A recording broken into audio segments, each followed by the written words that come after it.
Hello everybody, welcome to the episode 11 of Take It EV.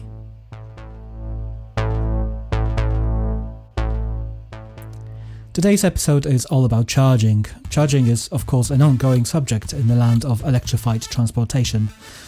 A little teaser, I actually have an interview with a person working in the industry later on in this podcast, so stay tuned for that. In the meantime, I'll be speaking about other practical matters related to charging. The information provided is based on chats I had with people working in the industry, so hopefully this will be very insightful. Well, I do have an issue with punctuality, I have to admit. Let's talk about public charging infrastructure. As you may know, if you have been driving an EV for a while, there are several companies out there who specialize in finding out and installing charging points at locations. These range from destination charging to rapid charging. The destination charger is basically the type of a charger mostly installed at car parks and on the streets. Your typical home charger unit will also qualify as a destination charger.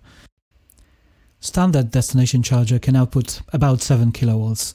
They are often overlooked when traveling long distances due to the slow speeds of charging, up to 22 kilowatts generally.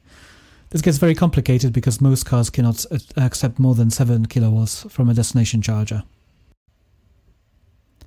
So you may ask, why are they overlooked? I think this stems from the legacy car sort of use of mindset, whereby you jump in, drive to a destination, say 400 miles, without stopping and go about your day. The new EV owners would like to replicate this sort of behavior and drive in the same way. However, especially with the low-range cars, you'll find that traveling long distances is often a bit more involved, planning, etc. Instead, I actually found it more enjoyable and relaxing to plan my trips around destination chargers. You'll often find these at shopping centres and town car parks where you can just stop for an hour or so, explore, have lunch, and just take it easy. Obviously, that's not for everybody, but I highly recommend at least trying to do that every so often instead of just going from A to B as quickly as possible. Next one is the obvious one, the rapid charger. Typically located at a service station or somewhere in a little car park. These are DC chargers with long, thick cable. The charging speeds are much higher, starting at about 50 kilowatts and upwards. I could go into technical details why they're so much faster, but let's just leave that for another episode. New rapid chargers are popping up everywhere these days, and we need more and more of them around. However, they are tricky and very expensive to install. Charging your car on a rapid charger when out and about is also not necessarily good for the state of health of your vehicle battery, but more on that later as well. So the charging market is actually growing quite rapidly. The charging providers often keep their numbers close to the vest, of course, but it's clearly a rapidly growing industry, and we will only continue to see more and more chargers popping up in different places around the country and indeed the world. The growth and expansion of the charging infrastructure is tightly coupled to the BEV sales, and especially in the last half a year or year and a half, with the number of EVs being sold in the UK growing rapidly, especially after the Model 3 became available here in the UK in around September. We've seen a large number of charging points being installed around. When I got my EV back in 2015, people often questioned the electrification of transportation, where now we are talking a completely different game. The question is how many more charging points actually we need, instead of asking do we need them at all. It's a really exciting business to be in. I think in about 5 years' time, it will most definitely be a huge industry. But at the same time, we have to remember that the thing that is currently restricting the growth of EVs is simply the supply of cars. Many car manufacturers are finally waking up to electrification, eventually releasing their first EV to the market. From the information provided to me, it's clear that the vast majority of the charging infrastructure is underutilized, meaning that we simply have more chargers there than there's demand for. This is, of course, an average across the country, so it's clear that the constraint is elsewhere. Understandably, transitioning to the electrified lineup of vehicles is very hard, since it means virtually a paradigm shift in terms of the manufacturing, sales, and servicing of electric vehicles is completely different compared to the old ways. But if you look at the shift likes of VW Group have made, it's clearly possible. It's clear to me that market forces will not make it happen on their own, and an external push is definitely required, whether it's a massive fine for polluting or just simply a regulatory change requiring a sales of zero emissions vehicles. Let's be very honest about it. The free market economy does not always work in our favor. Some of those car manufacturers will definitely become quite truly legacy car makers and just fade away into the history. Of course, if you've been involved with EVs in any way, you're met with two questions: how far does it go, and how long does it take to charge? The first one has become a pretty much solved problem. The vast majority of newly released vehicles today will travel at least 200 miles on a single charge, with some exceptions, of course. Just a reminder, though, to travel 200 miles will take roughly about 4 hours. Whilst possible, it's not advisable to drive for more than, say, 2-3 hours without stopping. So most people will stop every 100 to 150 miles on a long journey anyway, in which case a car with a 200-mile range battery would be plenty enough for such missions. The second one, of course, how long does it take to charge, is ultimately the wrong question to ask. It's a long question to ask because it's a combustion engine frame of mind sort of a question. We all have this romantic notion about cars, indeed, enforced often by totally ludicrous marketing campaigns, that our vehicles are mobile objects. One of the main reasons we pass our driving tests and get ourselves in cars is to gain the sense of freedom, and this is all, obviously great. The ability to be anywhere at any point on our own terms, but ultimately cars are actually stationary objects that occasionally move. Whilst the car is stationary, which is about over 90% of the car's usable lifetime, your car can be and should be plugged in, usually at home, but could also be plugged into the charger at your destination, the destination charger. We have spoken already about the home charging and the work which has been done to model the impact of the charging on the electrical grid. If you've missed it, have a listen to my interview with lovely Jill Noel in the episode number 10 of the best EV podcasts out there in the world. Take it EV, of course. Quite a lot of us commute in our cars to work. It's one of the main reasons we buy a car at the end of the day. It gives us ability to commute for work to places we would have never been able to reach otherwise. Interestingly enough, workplace charging is still one of the most underdeveloped sectors of EV charging infrastructure.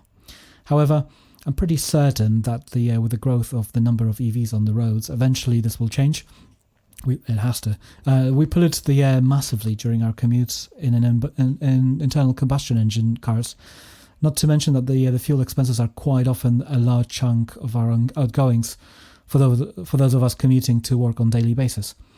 Of course, the commute is quite often a very stressful situation, with many people driving much more aggressively and taking much more risks during that drive. This, of course, massively increases again the fuel consumption, which again translates to a much larger bill. Once an average Joanne public gets wind of the second-hand EV that can cover the commute for cheap, and all of a sudden workplaces, I think, will be inundated with questions about charging destination chargers at work. After all, it's an excellent opportunity to market yourself, your business, as a green and sustainable business. We, of course, do need many en route chargers, and I'm looking forward to the future whereby every local petrol station has at least one, if not two, rapid chargers installed. We are already seeing the transformation in the market, with many stations having at least one rapid charger in their forecourts. We do need them to be able to sort of travel long distances.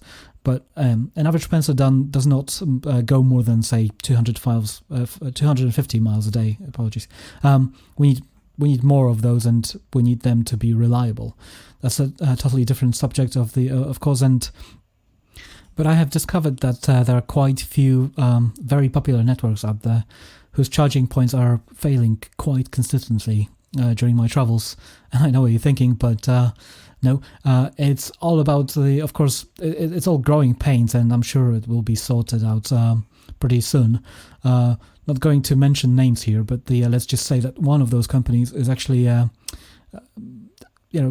probably most failing one. It has been recently purchased by an oil production giant, one of the most world's largest polluters. The rivalry in the rapid charging market is a subject for another rant. But let's just say that once the company surpasses a certain number of charging points and their age starts to show, they all fail equally the same. The interesting thing about the rapid chargers is that your typical 50 kilowatt charger has been designed with about 25 to 35 kilowatt hour battery in mind. These were designed, with about 30-minute charging time in mind. However, quite a lot of existing infrastructure is still only capable of up to 50 kilowatt charging speeds, but the battery sizes in BEVs sold today have doubled or even tripled compared to your average car sold 4 years ago. This creates an interesting issue that I found myself firsthand when driving the Kia e-Niro for a few weeks. I actually ended up stopping more often, but for less time on my cross-country travels, essentially topping up the car up to keep up the state of charge sort of somewhere in the middle, upper 60-70%. On the other hand, of course, we are seeing an increasing number of new owners occupying the rapid chargers to get the absolute top 100% of charge, which again is probably a subject for another episode, but just don't do that. Charging, the charging most certainly is an ongoing theme in this podcast and will be in the future. So once we stop hearing about these two questions being asked, how long does it take to charge and how far can you travel, we will indeed reach the transitioning point. Until such time, we do have to keep educating people who never owned or even test drove an electric car about these sort of things, and indeed make them realize that these are fundamentally wrong questions to ask. We will have to change the way we think about cars in the future, and this is just one of those points indicating that that there's a need to change. If you ask most average person on the street, most of them, they never considered even test driving an EV or even having access to such a test drive, which is ultimately the problem. So the most significant factor in people's decision making is seeing others doing something in a way that they haven't thought about. Once we hit the point at which your neighbor will look at you charging every morning and happily leaving for work, and then they will find out that it does not require much maintenance and it's quick and pleasant to drive, they might look into it. And when they realize that these are very cheap to operate, we will most certainly see the shift in the EV adoption. We are still at the point where people owning EVs are like pilots or brain surgeons. We don't have to ask them about the whether they drive an EV. They will tell you. We do like to self-identify, or at least majority of us. However, we are still being perceived as by many as weirdos, just like a brain surgeon or a pilot. You do have to realize that the vast majority of public, again, has never even sat in an electric car, never mind driving one. It's really staggering, really, but it's true as well. So I hope it's clear now that why, in my opinion, answering these two questions instead of challenging them, or challenging the very mindset that leads people to ask them, is the potential issue. But let's get back to the charging. Later on in the episode, again, my guest will hopefully shed some light on the reasons why public charging is expensive, especially compared to your household costs. This is especially true in case of the rapid chargers. Quite a lot of on-street charging points also cover your parking fee whilst charging, which is of course separate from the cost of the charging kits, installation, maintenance, and electric. Yet it will shock you to find out that virtually no one is making money from the charging.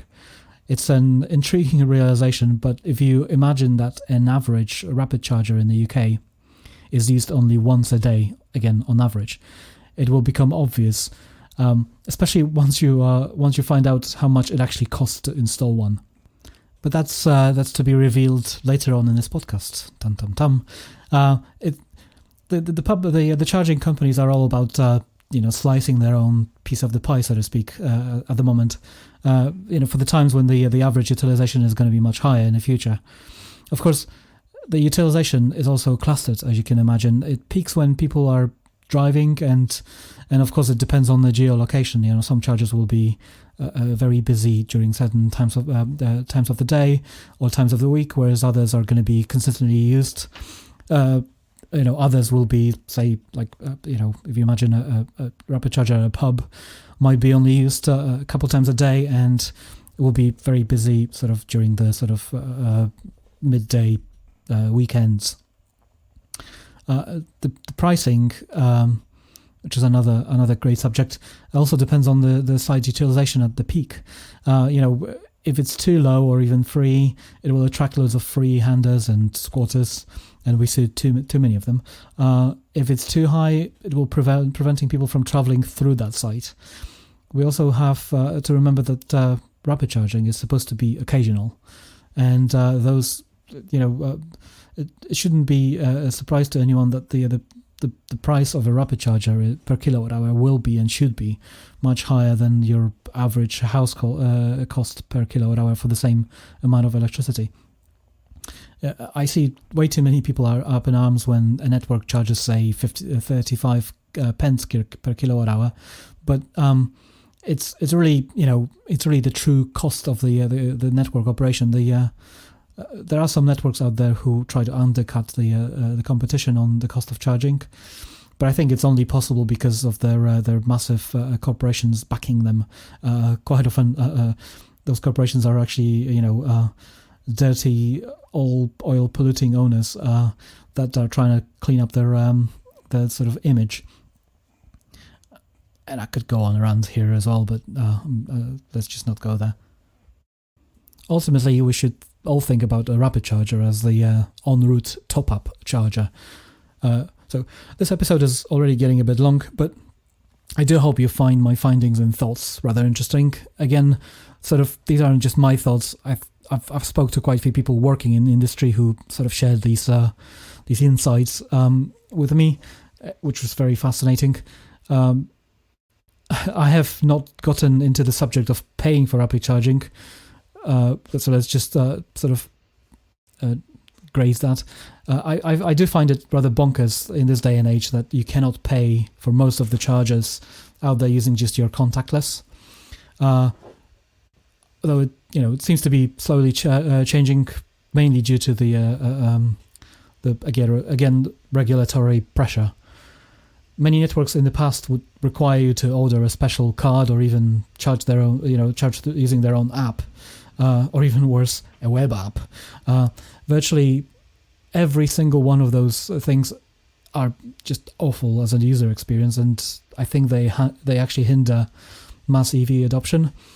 But but I'm sure it wouldn't shock you to realize that the data is actually a very valuable commodity, and by having a unique RFID card or an app, a charging network is able to track your or the customer's trends and behaviors, and quite often sell that quite valuable information to companies who are actually interested in gathering such data.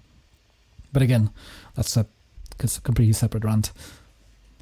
So let's not get into the subject of ease of use of these. For those of us who are not interested in having, say, 10 RFID cards. Or another 10 apps on your phones just to be able to travel freely. I do think that this is a massive hindrance on EV adoption, and I often meet EV owners, and this is probably shocking, who have never actually used a rapid charger in their lives, or if they just visit one that's local and they know how to use it, but they would never venture on somewhere else just in case they stumble upon a new one, and it will take them half an hour to even figure out how it works. So I do think that by not having a contactless charger, contactless pay point, these charging points are actually discouraging mass EV adoption. I actually do look forwards to the days when the only way we can pay for rapid charger and the destination charges is using our own card, and the price is flat for everyone, regardless of whether you paid for a subscription, top up to using a virtual card in a cloud, or some other bizarre solution. After all, we are already driving the future car technology, so we should really expect our networks to be super easy to use and in the future, or indeed now. All right, hopefully that wasn't too long. Enough of that. Let's take a very short break, and after the break we'll feature an interview with Steve Forster.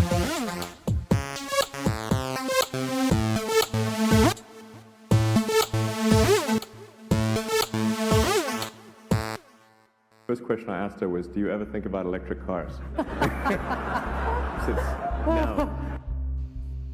All right, everybody, here's the moment we've all been waiting for. Here's my interview with Steve Forster. Enjoy. I'm Steve Forster. I'm a county councillor in Hampshire, and I'm also responsible for the public sector business at Engenie. But I'm doing this just as a private individual. There's three types of basic charging. There's slow, fast, and rapid.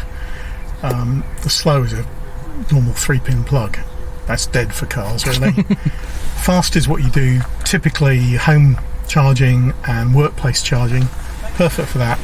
But with some of the new cars, it'll take you overnight to get a full charge. Yeah. It's not really ideal for what we call destination charging or en route charging, where you want to stop and get a charge in your car, much like you would stop and fill up with petrol. And then you've got rapid charging, which effectively is the EV equivalent of a petrol station, although it's not as quick as a petrol station at the moment, but it will be in a few years' time. Okay, and how popular are these? Yeah, there's a need for rapid chargers, so that if you've been driving a long distance, or you don't have the ability to charge at home, or you've just forgotten, you pop into a rapid charger, and in half an hour you can get sort of 80% of a full charge, enough to maybe do a couple of 100 miles, something like that. There's about 2,000 rapid chargers around the country, which, when you think that there's about 9,000 petrol stations, sounds a bit reasonable. Yeah. However, each petrol station has about, on average, 8 to 10 pumps. So ultimately there's a need for a lot more of these. Yeah. And that's why the business we're in, we're putting in another couple of thousand over the next 5 years or so. Pretty much most of the major locations that you'd look for one, you'll find a rapid charger now. And they're really starting to appear everywhere. Okay. How does it work out? So let's say I have a pub in village, in my local village, and I'm an EV owner, or an EV enthusiast, and obviously it's a good business because you have people here for half an hour. They're going to pop in to at least have a drink. Or if not, they're going to go into the Lowe's and going to see your menus, and they might be like thinking, oh, this is a nice pub, I'll come here with my family next week. Are these sort of your typical businesses, or do you have to approach, how does it work like that? The rapid chargers are appearing all over the place at the moment, and a lot of them are being implemented in the sort of places you don't really want to go to or don't want to be at. And Genie's model is one of having the best chargers in the best locations, and that Genie experience is really important. We approach a lot of the restaurant chains, the drive-throughs, different establishments, councils, etc., with an offer that they quite like. If they were to put in slow chargers, it probably cost them about £500 to £1,000 for a slow charger or fast charger. But for a rapid charger, the investment for a couple of rapid chargers is heading towards £100,000. We don't ask them to do that. We'll fund that. We'll carry the risk. We'll do all the works. And our model, and a couple of other companies in the market, will do that at sites that meet their criteria, and then operate them over a 10 or 20 year period. Okay. So they're going to be here for at least, say, a couple of years. They're not going to disappear quickly. They're going to be there for 10, 20 years, certainly. This market is growing really rapidly because I think you're probably aware the government has decided that petrol vehicles and diesel vehicles are going to be discouraged and won't be allowed to be sold after 2040. We actually think there's a likelihood that'll be brought forward if the various car manufacturers can produce enough electric vehicles. Get their business out of their bottoms, basically. I wouldn't say that, but yes. Some of the car companies have done a really good job of bringing EVs to market. Tesla, for instance, BMW, Audi and the whole Volkswagen group now are really cranking up the volume, and you'll see a flood of cars coming on the market in the next year or two. Some companies that were probably early in the market, like Nissan and Renault, are doing a reasonable job. And certainly bringing out better vehicles. One that really interests me is one that's got it wrong, I think, and that's Toyota. They pretty much started the plug-in, the hybrid market. Yeah.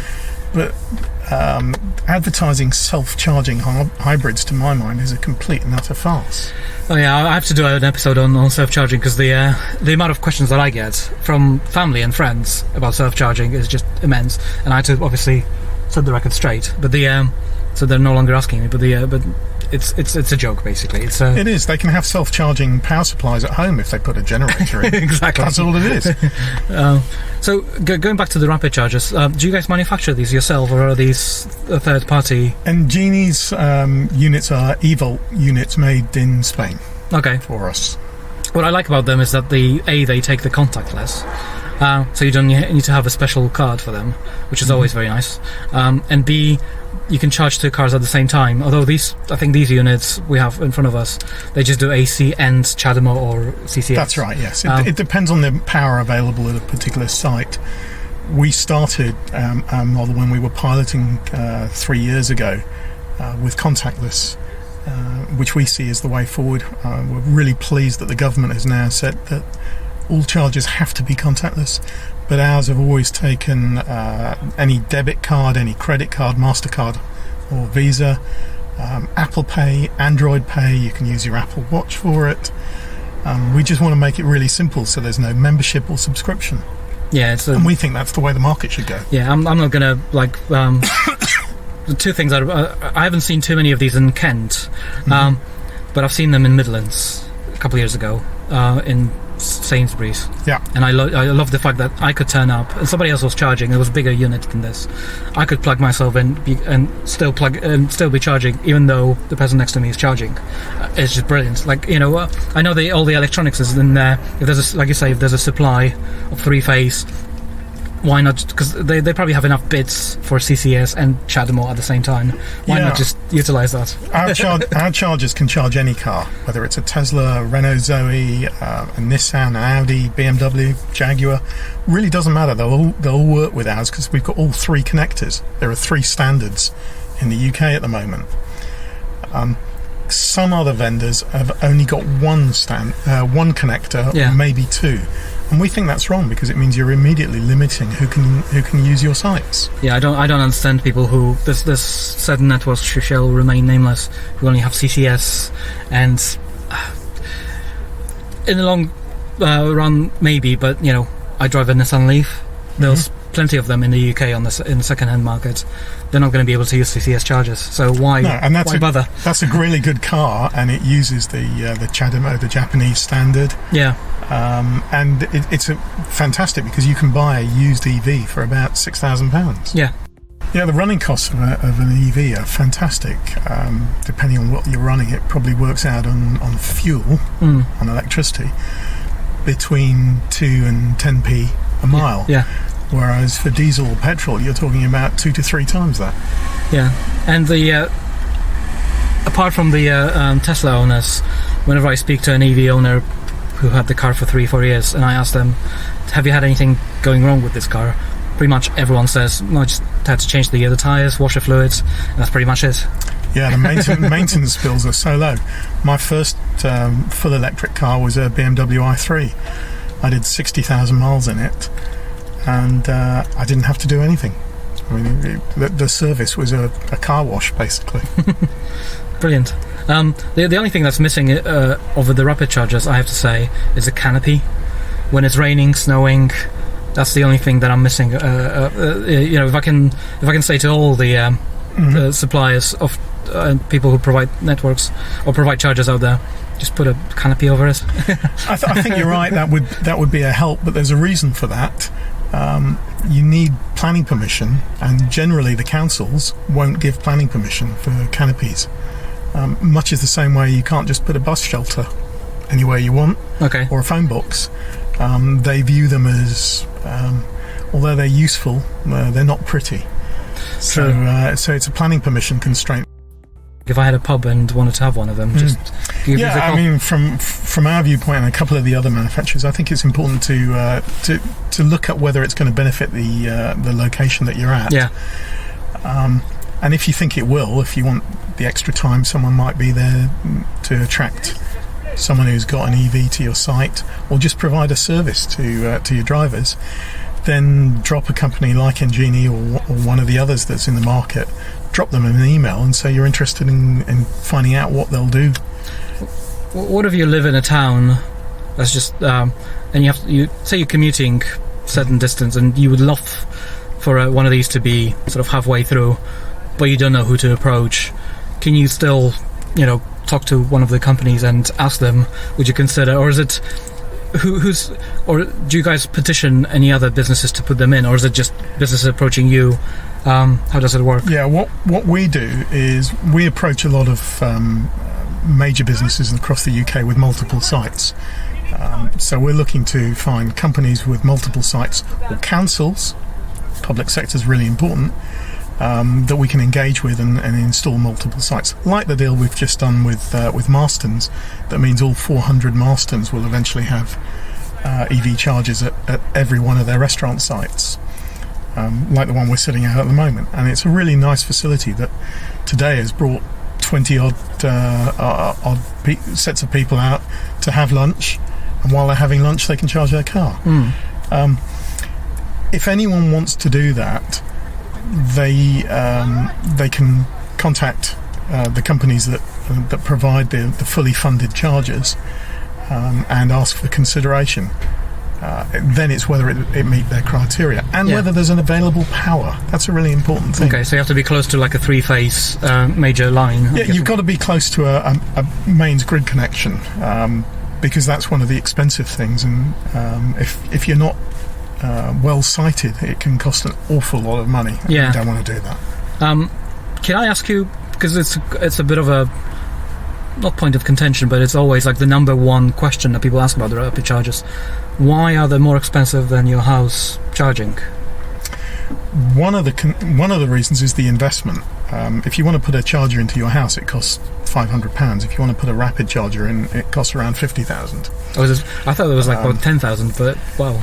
Yeah, by the time you've got the grid connection and the groundworks and everything involved, it's certainly north of 25. Typical cost will be £35,000 to £50,000 for one charger. Wow. So you've got to get a return on that investment, but it's a considerable cost. Also, the government at the moment charges 20% VAT on public charging, only 5% VAT I think it is on domestic charging. So the government's got to make some money for all the petrol and diesel it's not selling. Yeah, I've heard that they're not very good at incentivizing EVs at the moment in certain parts of the... I mean, we've been very lucky. We work with some councils and government departments, and a few of them are very forward-thinking and doing some good things, but there's a number that aren't. You're quite right. Yeah. So, last question, going back to the sort of businesses installing these, if I was a business owner that was kind of not sure, like, whether I should have one of these in my, car park or whatever, what is the message that, you would say? What is your advice to them? People, let's just say I have a pub in the area that they don't have an experience with EV. I'm just an EV owner. I'm not gonna tell them too much, but if there's one thing that could potentially benefit them? Like, what would it be about having one of these? It's delivering an extra service to your customers, or if you're a council, to your residents. If you don't do it, then I think you'll miss the market, because one of the things, as I was saying earlier on, it's about getting the power, the grid connection. Those companies that do it today will have the connection. A company down the road that doesn't do it today will therefore lose the connection, because there's only so much capacity in terms of the number of rapid chargers that you can have. So those that are forward thinking will end up attracting those drivers that are driving EVs, and that will be pretty close to 100% of the market within 20-30 years. Yeah, well, just to be sure, we're not talking about the fact that the grid's going to run out. We're talking about the fact that if there's a rapid charger here and there's another one 2 miles down the road, you know, you're not going to invest 50 grand in the charger 2 miles down the road because you already have one here. So that might be the case, and equally, if you put one in here and your competitor next door wants to put one in and you've grabbed the grid for the area from the local substation, then you've got it and he hasn't, and he can't get it. You're absolutely right. There's a lot of misinformation about running out of power. We're not going to run out of power. There's so much decrease in use of electricity because of things like LED lights and more efficient technology, that there will be enough electricity, especially as we're moving more and more of the UK supply to sustainable and renewable electricity like solar and wind. So availability of power isn't going to be a constraint. It's availability of the cars. And I would say to anyone who is wondering about it, the most important thing to do as a first step is actually go to a local dealer or talk to someone you know who's got an EV and actually drive one. yeah, Because everyone I know who's tried an EV loves them. it's amazing how many people who never driven one, they've seen one but never driven one, have so much to say about them. Absolutely. Get out there, try it, and you'll probably want one as a result. yeah. Well, I certainly was one of them. So anyway, I don't have any more questions unless you want to. No, that's great. Really enjoyed chatting to you. Thank you. Thanks very much. All right. I would like to thank Steve for appearing on Take It EV. I hope you did enjoy this. He certainly has a lot of knowledge and information that, you know, I hope is fascinating to all of us. And that's it for the episode 11. Hope you enjoyed it. I would like to thank my one and only patron, Dean. Thank you, buddy. And I shall see you next time.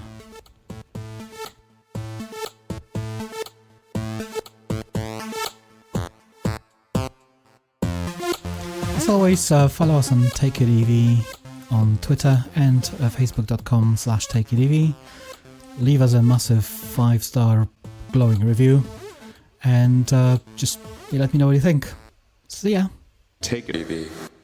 The following was a presentation of Take It EV podcast. All rights reserved. This podcast contains our own opinions. Hosts and guests make no guarantee to the accuracy, relevancy, completeness and suitability of the information provided. All information provided on as-is basis. No refunds.